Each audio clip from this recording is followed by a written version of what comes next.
Hello beautiful people, you're welcome back to my channel. If it's your first time, hello and welcome back. So today I am here to share my knowledge with you again. I found this hat. I just came across this beautiful crinoline hat on Pinterest and I just felt I should try it out. I did. I documented the whole procedure and I'm here to share my knowledge with you. Please do not forget to hit the subscribe button if you're here to join us here. Please hit the like button and share with others. So let's get started. Okay, so this is what I'm going to be using for my base. It's actually blocked with paper mat and I use this wooden object you're seeing to make this shape. Okay, so I have other materials like my hot wire. I have my bias strip, needle and thread.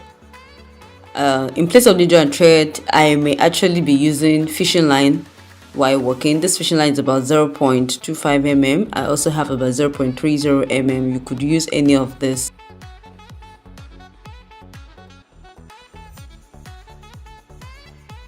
I have UHU glue. I have crinoline. The crinoline is about 6.5 inches width and the total length I have is about 10 yards or 10 meters.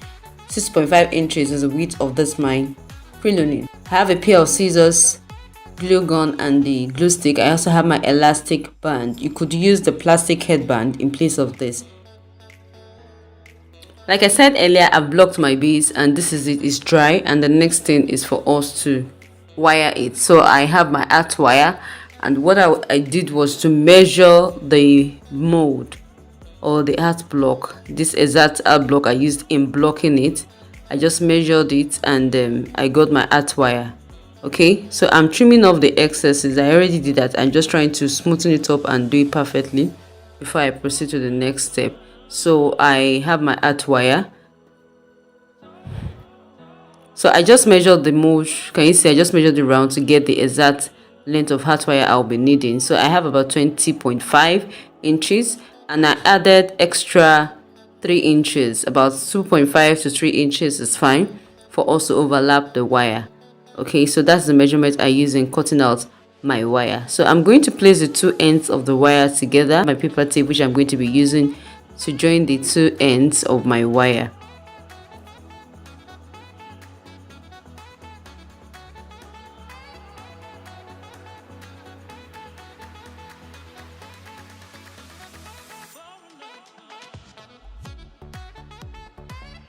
So I have the two ends of the wire brought together and I'll be using my paper tape to secure them.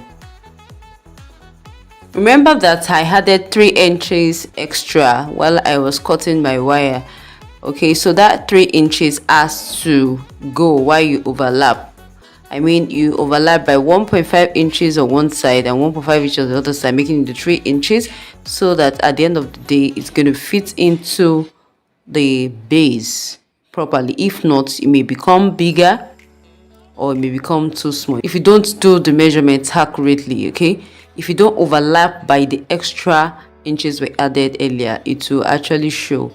So I'm using my paper tape now to wrap over to secure the ends of the wire together.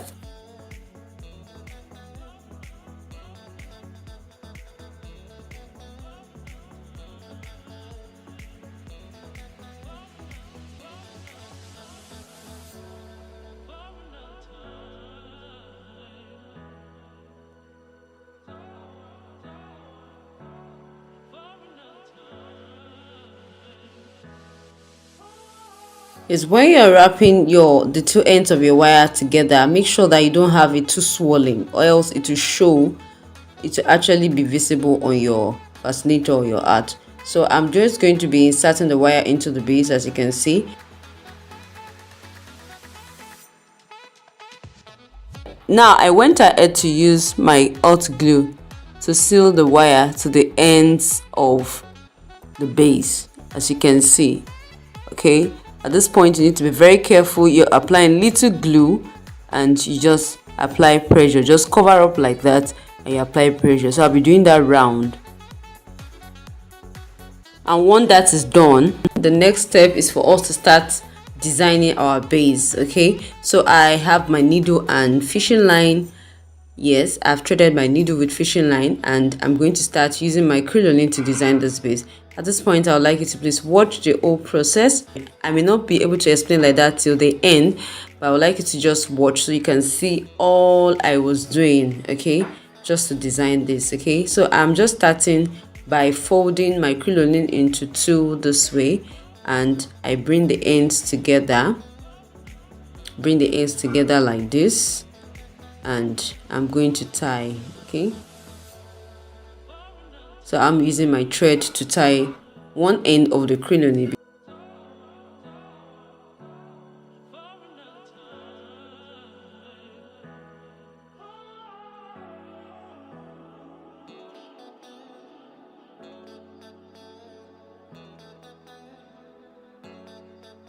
And to seal the ends of the fraying edge of the crinoline properly, I applied my glue, and I just allow it dry a little, then I just press it down, as you can see. So that will seal the edge of the crinoline.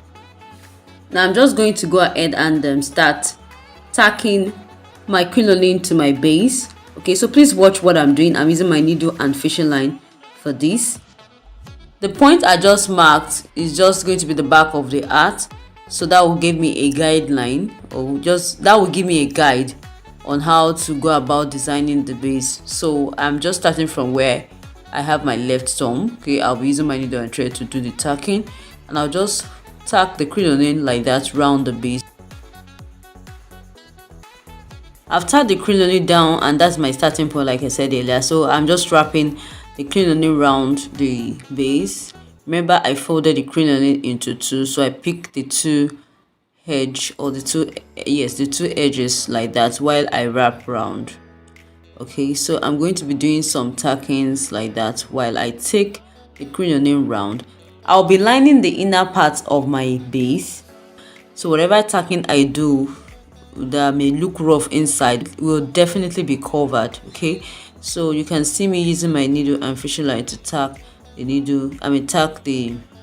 crinoline to it. And the way I'm tacking on the outer part of the fascinator or art, you will notice that the thread does not really show. Invisible tacking. I can actually tack anyhow from inside, but from outside, make sure that the tackings are not that visible.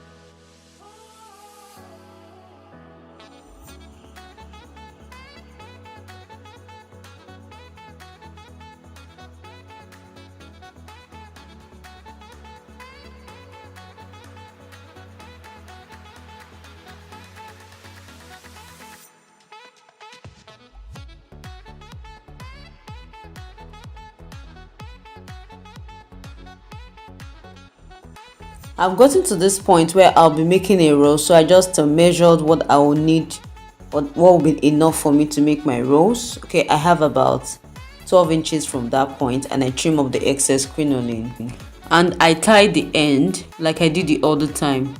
Then I finished up by making a rose. Please watch, just watch what I'm doing.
So I'm done attaching the 3 layers of crinoline to my base, and this is what I have left from the 10 yards I started with.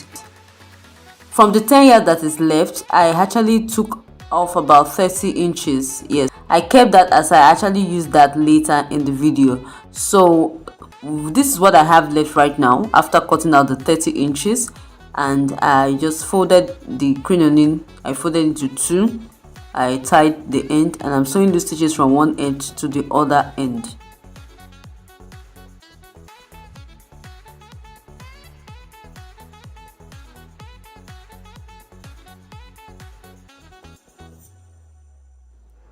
At this point, while sewing my loose stitches all the way down, I discovered that my thread became short, so I had to just pull the thread.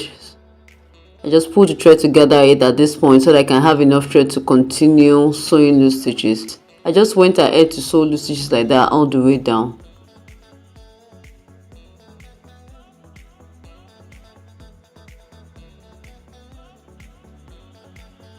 I've sewn my loose stitches all to the other end, and I just pull like that to gather it up, and I went ahead to arrange it properly.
So our design is done, and I just placed it like that on this part of the fascinator or art, and I tacked it down.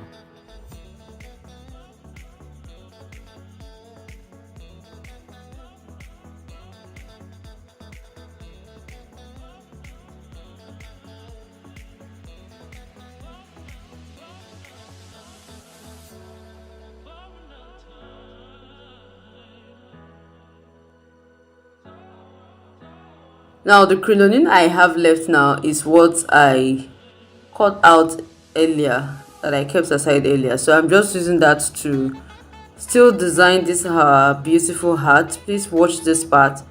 As you can see, I folded the crinoline into two and I've tied one end. So I'll just use it to this round.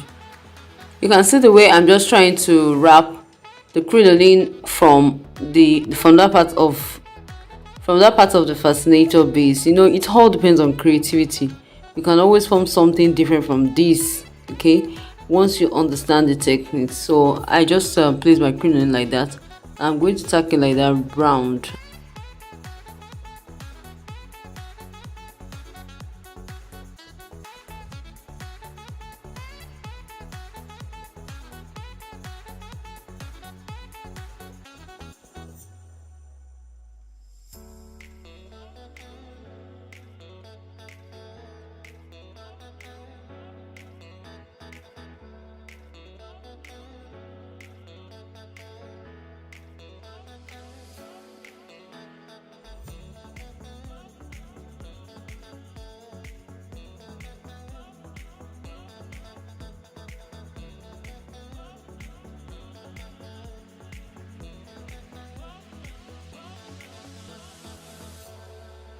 I've taken the crinoline round the base to the point I want it to be. So I just measured about 16 inches. I just measured about 16 inches and I cut off the excess. So I'm just going to tie that in, and I'm going to use it to design that part of the fascinator.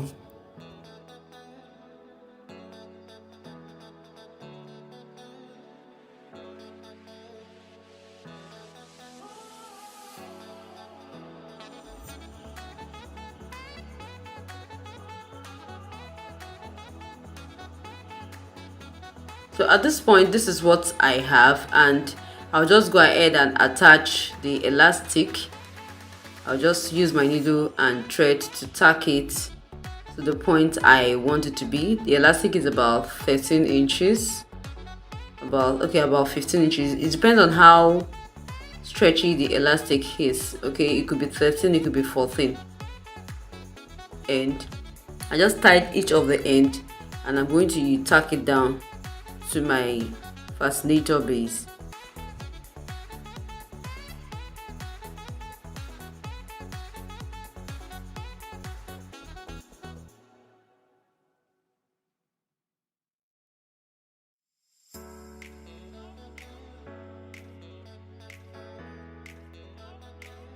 As you can see, the elastic is fixed to the fascinator and it's as firm as much as possible. Then I just went ahead to line the inside to cover all our tackings and all that. Covered this part with my bias strip as we normally do.